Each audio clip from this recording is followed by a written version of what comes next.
Hello, and thank you for joining this information session on MACA's FY23 program support grants to CACs.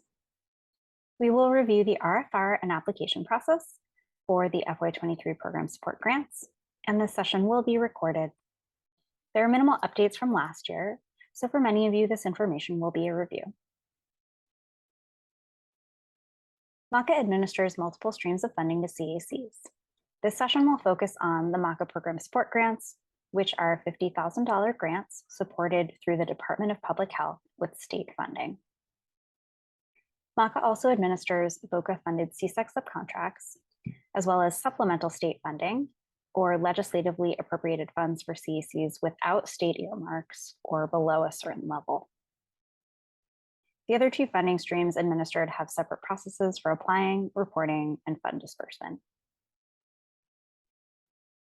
The information in this presentation will follow the RFR document and will note the section and page on which this information can be found.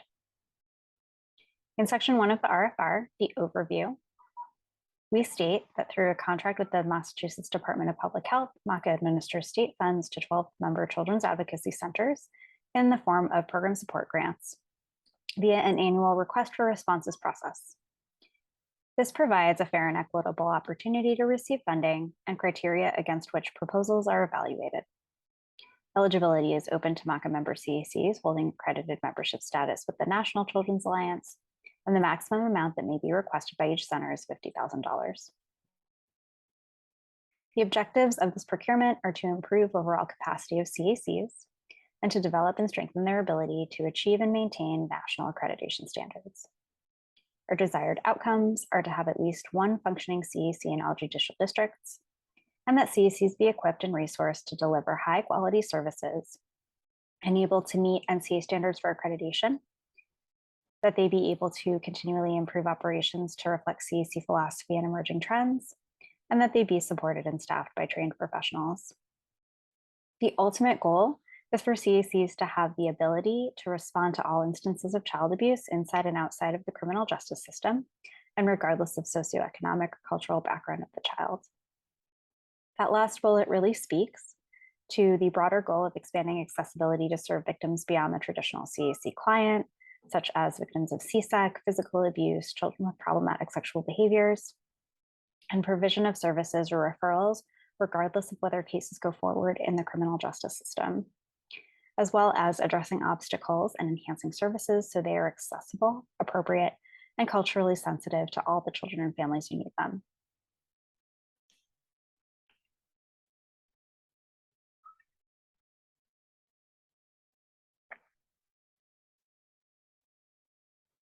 Section 2 includes information about NCA accreditation. Applicants must identify how funding will help them achieve or maintain one or more NCA standards, which are listed here. These standards are revised on a 5-year cycle, so CACs have to be responsive to updated standards and continually improve. Applicants should reference the 2023 standards, which were recently published. Please note that this did include some renaming of the standards, so please be sure to include the current standard names in your application when referencing which NCA standards you will be addressing with your projects. The proposal guidelines include, again, the eligibility, which is open to NCA member CACs with accredited membership status with NCA, and that applicants must be in compliance with past reporting requirements with MACA. This means that MACA cannot approve your application for FY23 funding until you have submitted all your reports for your FY22 grant, and those have been approved by MACA. Section 4 includes the grant contract terms. MACA and CACs will enter into a grant contract stating that all funds must be spent by June 30th, 2023, that the maximum amount that may be requested by centers is $50,000, includes the required grant reporting webinar on November 15th, and reporting deadlines for a mid-grant report and final report, as well as the requirement that programs submit copies of their NCA statistical data with those reports.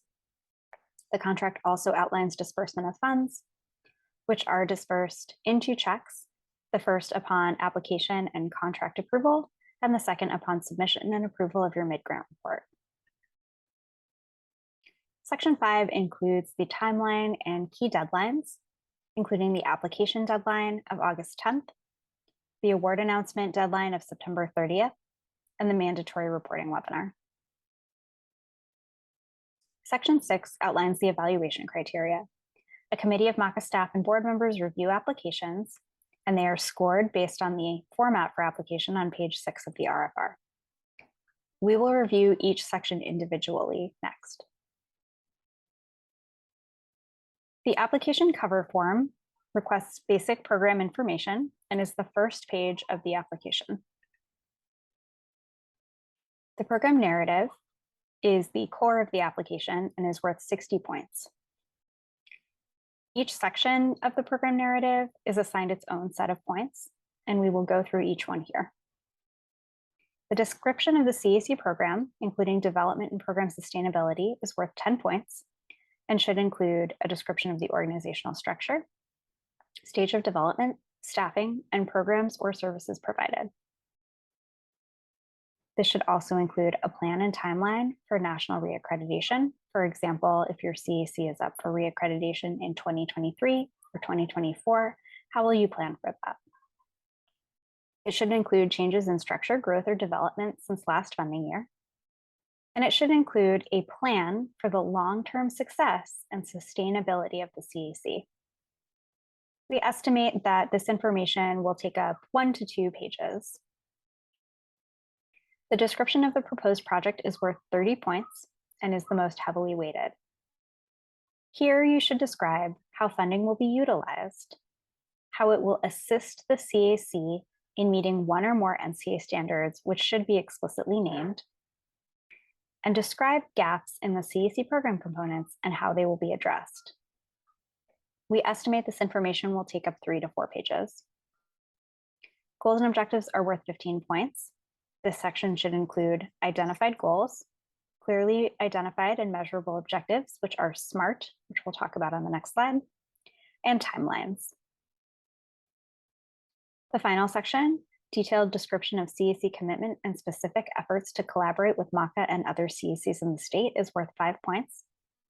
This should include both the specific efforts and strengths, benefits, and challenges of that collaboration, as well as suggestions for improved collaboration or future collaborative efforts.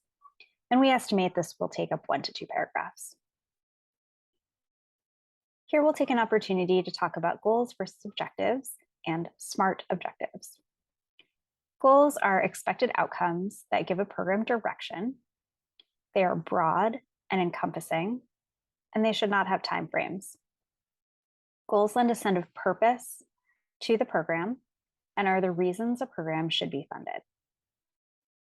Objectives are the specific measures that will be taken to achieve the goal. When writing objectives, remember to keep them SMART.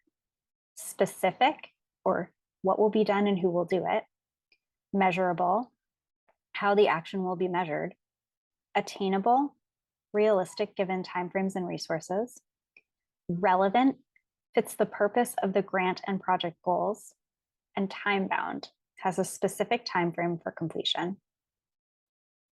One example of a goal is the goal listed earlier for this procurement, that CACs have the capacity to respond to all instances of child abuse. That is a broad and visionary goal, but it could be paired with objectives that speak to how specifically we would get to that goal or get closer to that goal. These are some examples of goals and objectives we might see that were made up by MACA. These are not real goals and objectives, and ways that they could be tweaked to be a bit more SMART. One goal that we might see in an application is to support CAC operational costs. The objectives could be to cover 30% of the executive director's salary and purchase supplies for the CAC. These objectives and this goal are not very specific, a bit vague. They are not time-bound, and they really don't speak to the relevance of why it would be important to support CAC operational costs, how that aligns with the CAC mission, how the goals and objectives are connected to each other, it's really missing some information. It could be tweaked to be more smart and to be stronger by stating it this way: maintaining successful operations of the CAC to support provision of high quality services. The objectives are to support 30% of the executive director's time from July to June and to oversee the CAC operations. The second objective, to purchase general supplies from July to June to maintain daily operations of the CAC. This lends a bit more specificity, adds timeframes to the objectives, and really ties together how the objectives will help the CAC achieve the goal. The goal really links this project to the mission of the CAC, which is to serve children. And all around, these are a bit stronger. Another example that we might see is a goal of sending CAC staff and MDT to advanced trainings, with an objective to send MDT members to a training during the grant cycle. I would say these are a bit repetitive and again, lacking the specificity, measures, and relevance. This could be reframed to be stronger by stating the goal to increase knowledge of CAC staff and MDT in current and advanced topics in the field, and the objective to send 3 MDT members to a specific training in a specific location on a specific date to gain knowledge of working with a specific population of youth and to better serve this population in the CAC catchment area. This added much more detail, specificity, and again, relevance to the goals and objectives. The next section of the application is the grant budget, which is worth 10 points. Costs must be budgeted within the federal per diem rate available at gsa.gov. And please remember that costs exceeding the per diem rate require prior written approval of MACA. So please reach out to me if you are planning to include any costs that exceed the GSA rates. Costs should also be based on estimates and research. We would like to see that they are close to the actual costs at the end of the day. We don't need to have you provide those quotes or estimates as part of your application, but we do want to know that all costs were well researched and again, will be close to the actual purchase amounts when they are actually proceeded with. The grant budget here should include the total for each category and should add up to the award amount. The budget narrative is worth 10 points and should be a detailed breakdown of all costs listed in the grant budget. Please use this budget narrative as a guide to make sure you are including all the required information. For example, very clearly with personnel, we would like to see the position title, the annual salary, the dollar amount funded by MACA, the percentage of the annual salary funded by MACA, and identify any other funding sources. The final sections of the application include the program budget worth 5 points. This is a current year operating budget for the CAC, including income and expenses. If a CAC is under an umbrella agency, we do want to see the operating budget just for the CAC program, as it can be very difficult to parse out what costs and income are related to the CAC if we're looking at a very large agency budget. Job descriptions and resumes need to be included if you are proposing to support positions. Letters of support are worth 15 points, and 3 letters are required from key partner agencies other than the CAC's parent agency or umbrella organization. We can already tell from the fact that an umbrella organization financially and structurally supports a CAC that they are supportive. We would like to see demonstrations of support from those other partners who don't already demonstrate support in that manner. 2 of the 3 letters must come from MDT partner agencies, such as law enforcement, Department of Children and Families, or the District Attorney's Office, or medical or mental health partners. If you have another type of community partner that you would like to secure a letter from, you can do so, but please remember that at least 2 of the letters must come from MDT partners. Letters should specifically reference proposed projects, and should be dated within 2 months of the application deadline. The application instructions in Section 8 include formatting for the program narrative, which should be no more than 5 pages, double-spaced, 1-inch margins, and in Times New Roman size 12 font. The application form should follow these formatting requirements. However, if it does not, or if you're having any issues with the application form, please reach out to me. Once completed, the application should be saved in PDF format and titled with the first 3 letters of your county, and then MACA FY23. If at all possible, please combine all of the components of your application into one PDF in the correct order. That includes the cover form, the program narrative, budget and budget narrative, annual program budget, letters of support, and any job descriptions and resumes.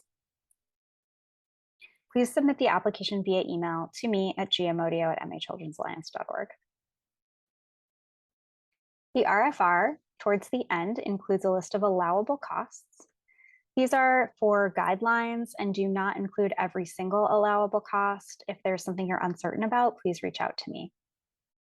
But as you can see, MACA funds can be used to support personnel, salaries, fringe benefits, travel either within state to meetings or to trainings in or out of state, trainings that are hosted by the CAC, printing costs, supplies and equipment, rent and utilities for the CAC space, and a list of other types of expenses, including consultants, which again should be kept within the federal per diem rate, and the list of all the types of consultants you might see, including trainers, speakers, professional services, computer IT services, therapists, interviewers, nurses, or any other individual conducting allowable contract work on the CAC's behalf.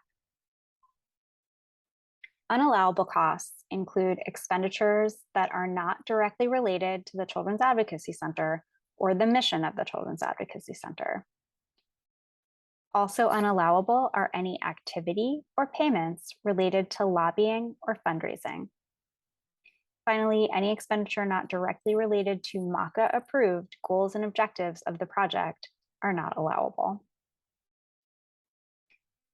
Unallowable items are listed here and include dual compensation of salaried employees, stipends for attending training, recreational trips during conferences, cancellation or change fees, entertainment, and alcohol costs. Please note, if a staff member is attending a training and incurred costs for meals, any alcohol purchases need to be redacted and removed from the receipt before you report it to MACA. So alcohol purchases cannot be covered for any purpose. These are some strategies for successful applications and tips to think about when you are crafting your application. Please address all components of the application, including under the program narrative, a plan for the long-term success and sustainability of the CAC. That could include financial support of the CAC and other types of success and growth that you are planning for. Under the description of the proposed project, please include the gaps that exist in your current CAC program components and how they will be addressed. We can understand why programs may be hesitant to share existing gaps in programming. However, with the NCA standards consistently being raised and programs needing to improve to meet those, it's natural that there would be gaps in programming that CACs need to address and areas they need to grow. So we do want to see a description of those areas and how these funds will assist you in filling in those gaps. Goals and objectives should include those timelines. In other words, be time bound. And you should include that commitment to collaboration, specific efforts, and suggestions. The budget narrative should include special attention to trainings, including the name of the training, location, number of attendees, and associated costs. And again, letters of support should be recent, dated within 2 months, and specifically reference proposed projects. These are some frequently asked questions about whether or not MACA grants can support this cost. Promotional materials are allowable, however, there is a $1,000 maximum. I do want to note that promotional materials refer to items specifically and solely for promotion of the programs and do not include things like brochures, handouts, informational educational materials, or CAC websites. Those serve a specific and important purpose in terms of increasing community education and awareness about the CAC program. Programs may include expenses incurred or bills dated on July 1st, 2022, which is the first day of this grant cycle. However, keep in mind that if you propose this cost, not every single cost might be approved. It could be flagged as unallowable or flagged by the grant review committee for another reason. So if you have any questions about this, please feel free to reach out to me. And if you are planning to pursue a purchase or a project, I would recommend waiting until you have an approved budget and approved application in place. Programs may also include expenses incurred or bills dated June 30th, 2023, which is the final day of this grant cycle, as long as they are also paid on June 30th. All funds must be spent, including costs incurred and paid, by June 30th. So please plan accordingly and time all purchases well before the end of the grant cycle.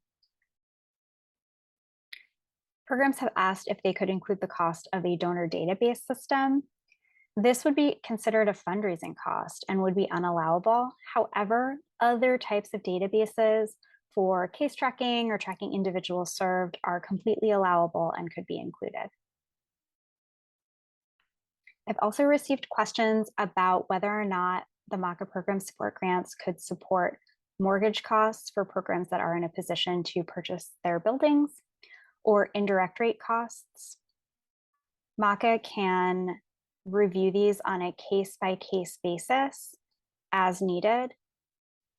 With specifically indirect rate costs, we are able to consider that for programs that have an approved indirect rate that is automatically applied to personnel or other types of costs where that is unavoidable and cannot be broken out.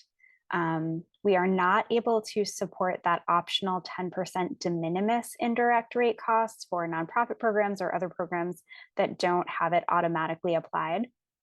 However, most of the indirect agency costs that you might see are allowable under the MACA grant. So those can be included directly in your budget. For example, accounting, rent, other types of operational or indirect rate costs you can include directly in your budget as long as they're allowable.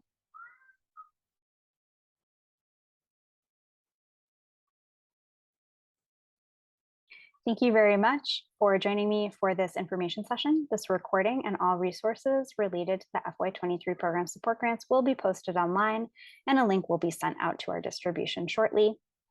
If you have any questions, please contact me with any questions. My phone number is 617-573-9800, and my email is gmodio@machildren'salliance.org. Thank you very much.